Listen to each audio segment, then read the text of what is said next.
feature, and life provides mysteries, and mysteries unfold in purpose. And I feel like this is such a purposeful conversation which we had many years ago with our guests, and it's great to have them here as a finale interview because we've had Ndumi Hadebe with us in studio, author of Handle Black Tax Like a Pro, Boundaries and Self-Leadership Coach. Many of us are familiar with the quiet expectation to give back, to support family, uplift our communities and carry one another. For many of us, it's a joy, but it can also filter into becoming a burden at times where we begin sacrificing even our own financial stability for those in our families. We're unpacking one of the most relatable and often unspoken realities, black tax, and how to navigate it without losing yourself in the process. How do you explore communicating that with your mother,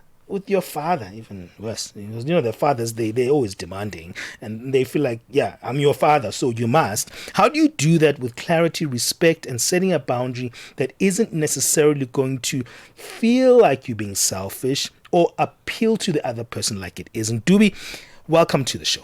Thank you very much for having me. Yeah, it's good having you here.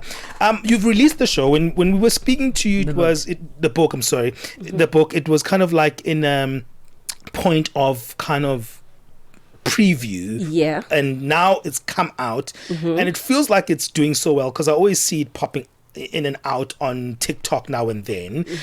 How's the book doing? The book is doing great. And what's more important is that the conversation is becoming more forthcoming, and people are actually realizing that maybe we've overjudged being selfish. Okay. We've misread what that means in actual fact. So yeah, it's I didn't want to force the conversation, but it was necessary that somebody takes the baton from Nick Mhlongo, who wrote the book about black tax, but it was more of a sharing of stories. Yeah, multiple writers incorporated in that book. Absolutely. And for me, it was, what are we doing about it? Why are we not talking about it with our families? Why are we not exploring effective, proactive ways, different ways of going about it? We'll still do it because it's here. But the way if we do it like how our parents did it, then we will be repeating the cycle of poverty. Yeah. And we are, unfortunately, our kids are not going to black tax us. They're not available. They are born boundaried. They are born boundaried. They are born just like, but mom, I don't want to come. Like, I don't want to go there with you, So we need this book so that we realize that if we are not, in fact, we need the conversation with our parents, with ourselves, and with our children, so that they understand that this is going to be a sacrifice for us to have the financial freedom later in life. Ndumi, let's talk about what black tax is, because it's so layered in how we describe it. You ask different people, they have different ways of describing it. Absolutely. And at times you're like, no, it shouldn't be this, it should be this. How do you describe it in your book? So if a person wants to not call it black tax, I'm absolutely okay with that, right? So the question that matters more, how do you feel about it? How are you doing it differently to achieve the financial goals that you want? That's far more important than what we're calling it. But why are we calling it black tax? Because we essentially inherit a deficit, not assets, not a surplus, not money, not land. Basically a deficit, a responsibility to help our parents continue living because we love them. And then also help our siblings or relatives because they are maybe having shortfalls there and there. They're unemployed and the dynamics are complicated, right? So that's what it is. It's a responsibility that we inherit from the previous generation. And it's a responsibility. So I have to emphasize that. But how we do it carries more weight than what it is.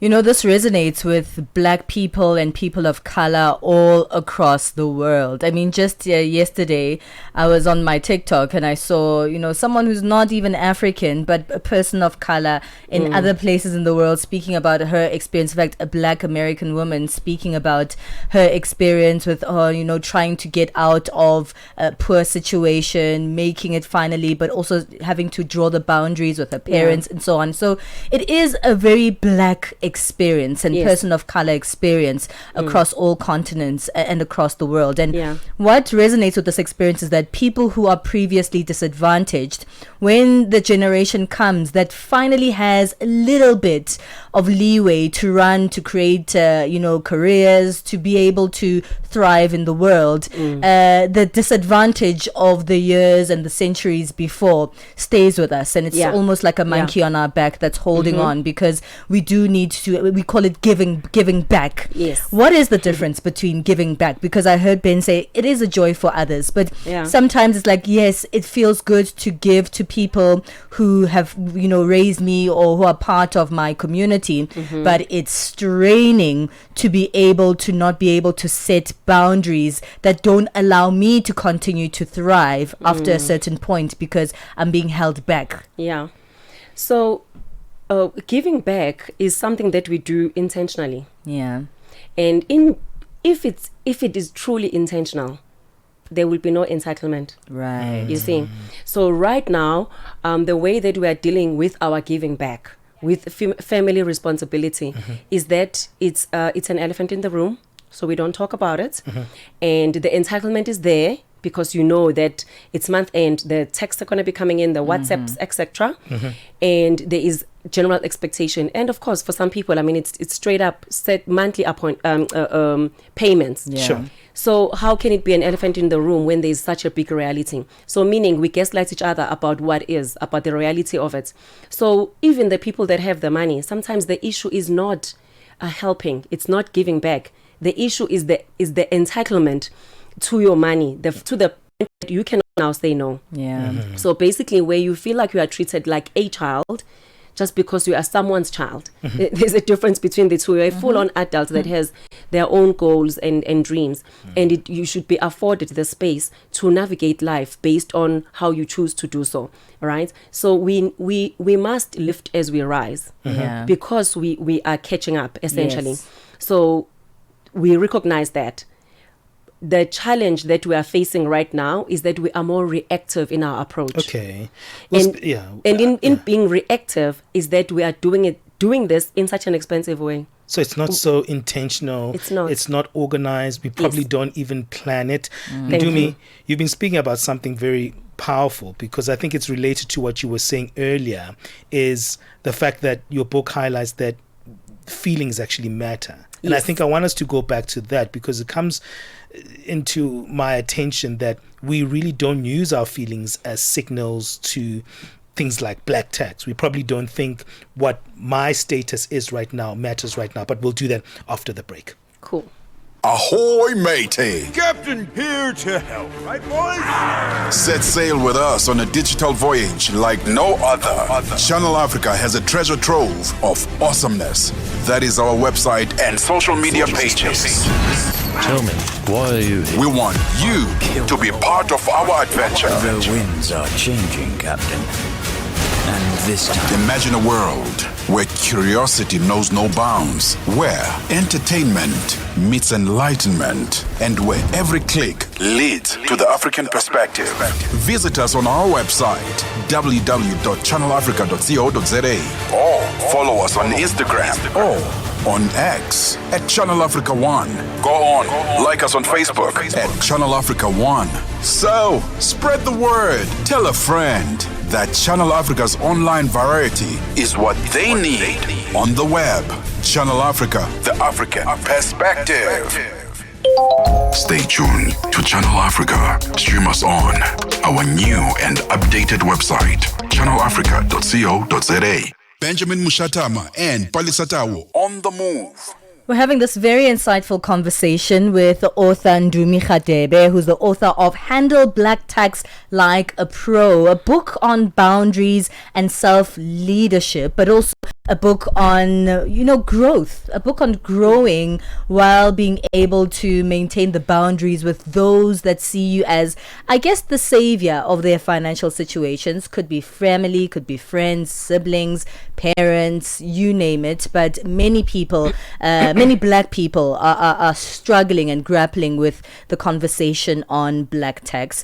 Well, let's speak about the book, because what I find interesting is that many times when you read a book, it comes from a very academic side, right? Where it's like, okay, I read the book, it makes a lot of sense, but I actually don't know what I'm going to say. I don't know how to implement this. But the beautiful thing about your book is that it gives you real life scenarios. So it's easier for you to really engage and understand what this looks like in people's everyday lives. Why did you decide to do it this way?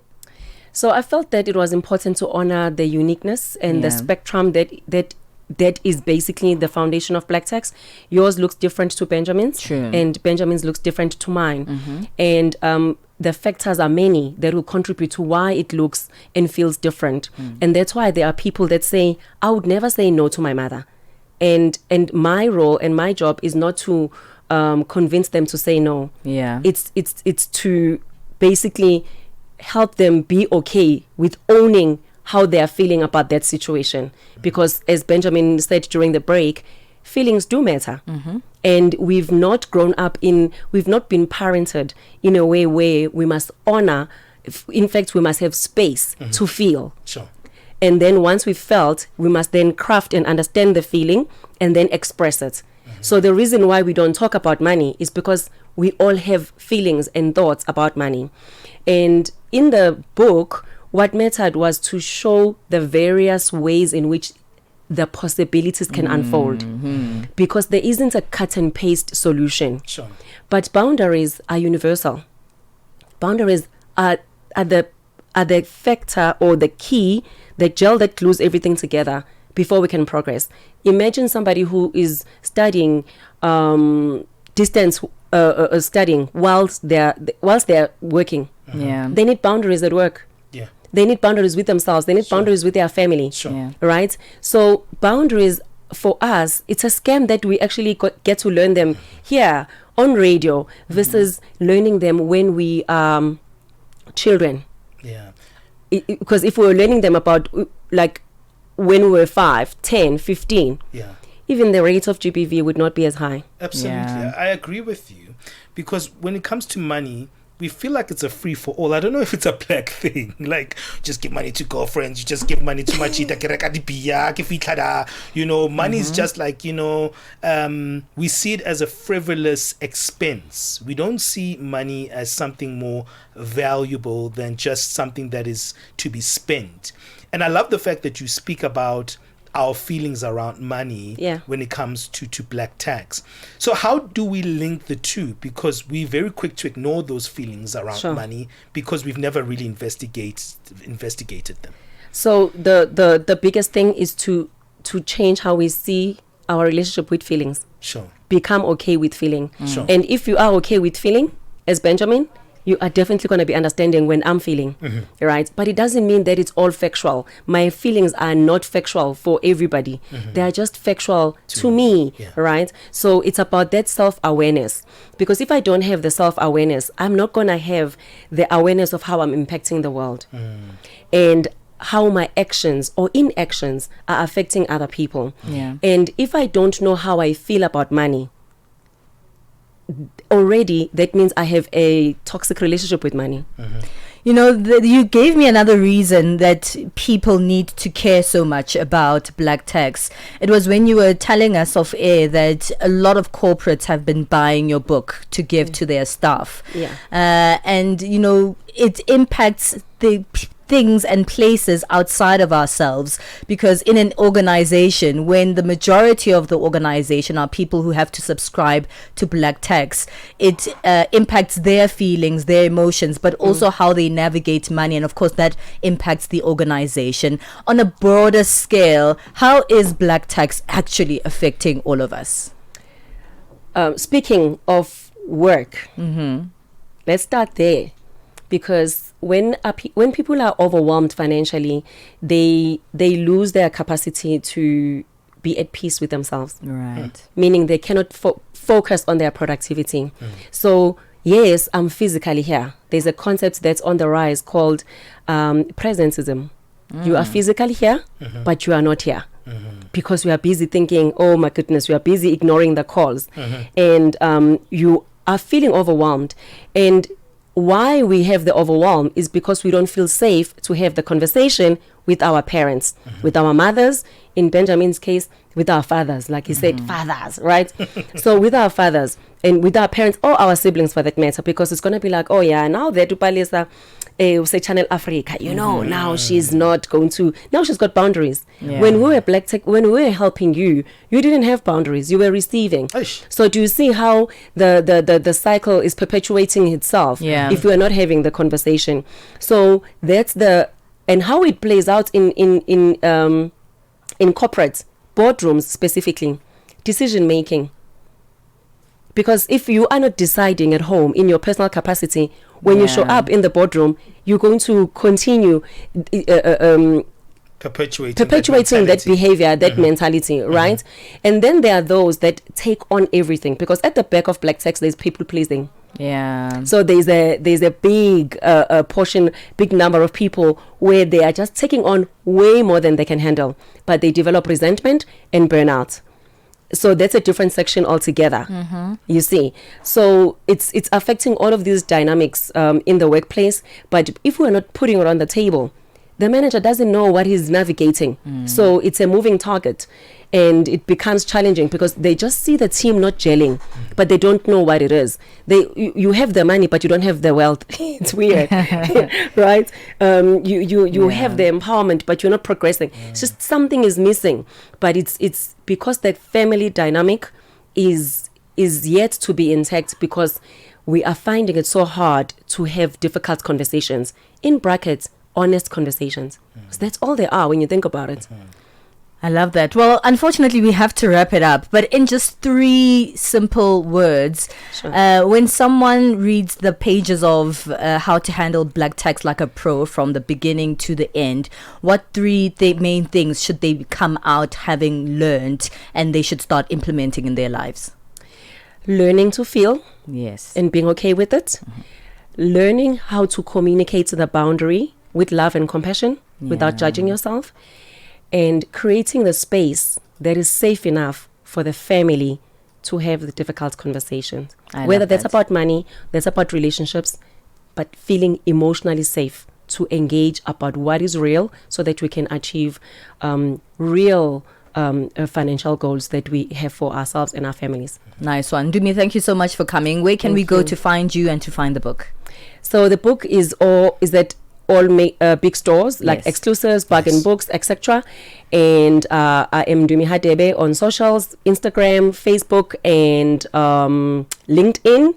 And ndumihadebe.co.za for bulk orders, etc. Fantastic. Ndumi, it's great to see you finally in the flesh, because you know what, our behavior has changed since the last conversation, and we've kind of implemented some of the things you told us initially, so it's good to have you here. So thank you so much for pulling through. That's Ndumi Hadebe, author of Handle Black Tax Like a Pro, a Boundaries and Self-Leadership Coach. That one takes us to 11:31 Central African Time. Let's get our sports. It's sports time. Sports on Channel Africa.